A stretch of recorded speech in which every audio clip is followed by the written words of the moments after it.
എൻ്റെ ഉപ്പ ഒരു പ്രവാസിയായിരുന്നു.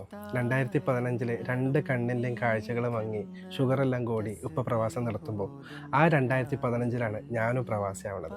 എന്നെപ്പോലെ പ്രവാസികളായ കുറേ പേർക്ക് സ്വന്തം ഉപ്പാൻ്റെ കൂടെ ജീവിക്കാൻ ഭാഗ്യം ലഭിച്ചിട്ടുണ്ടാവില്ല.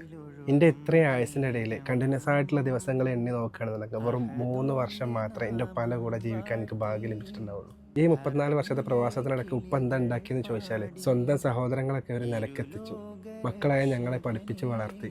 ഇതല്ലാതെ ഉപ്പൊന്നും സ്വന്തമായിട്ട് ഉണ്ടാക്കിയിട്ടുണ്ടായിരുന്നില്ല. പല പ്രവാസികളുടെയും അവസ്ഥ ഇതൊക്കെ തന്നെയാണ്.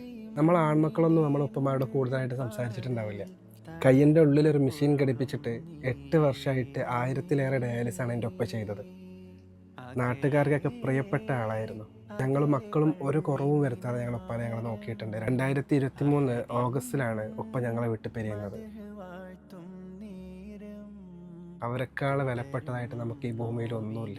ഞങ്ങളുടെ ഉപ്പ പ്രവാസം നിർത്തി എന്ന് വെച്ചിട്ട് 4 മക്കളായ ഞങ്ങളും മരുമക്കളും ഒരു കുറവും ഞങ്ങളുടെ ഉപ്പാക്ക് വരുത്തിയിട്ടുണ്ടായിരുന്നില്ല എന്ന കാര്യത്തിൽ ഞങ്ങൾക്ക് അഭിമാനിക്കാം. അതുകൊണ്ട് തന്നെ ഞാൻ പറയണത്, നമ്മുടെ ഉപ്പ ഉമ്മ ജീവിച്ചിരിക്കുന്ന കാലത്ത് എന്തെല്ലാം നിങ്ങൾക്ക് ചെയ്യാൻ പറ്റുമോ നിങ്ങൾ ചെയ്തോ. എൻ്റെ ഈ വോയിസ് കേൾക്കുന്ന നിങ്ങൾ ഉമ്മയാണെങ്കിലും ഉപ്പയാണെങ്കിലും ഒന്ന് കെട്ടിപ്പിടിക്കണോ, ഒരു ഉമ്മ കൊടുക്കണോ. എൻ്റെ ഉപ്പാനൊന്നും ഇനി ഉമ്മ കൊടുക്കാൻ എനിക്ക് ഭാഗ്യമില്ലല്ലോ എന്നുള്ളത് കൊണ്ട് ആ മീസാൻ കല്ലിൽ ഉമ്മ വെച്ചിട്ടാണ് ഞങ്ങൾ പിരിയാറ്. എൻ്റെ ഉപ്പാൻ്റെ ആണ്ടാണ് നാളെ. നിങ്ങളെല്ലാവരും ദുആയിൽ ഉൾപ്പെടുത്തണം. നമ്മുടെ മാതാപിതാക്കളോട് കൂടെ നമ്മളെയും സ്വർഗത്തിൽ ഒരുമിച്ച് കൂട്ടട്ടെ. ആമീൻ എന്ന പ്രാർത്ഥനയോടെ ദുആ ചെയ്യുക. അസ്സലാമു അലൈക്കും.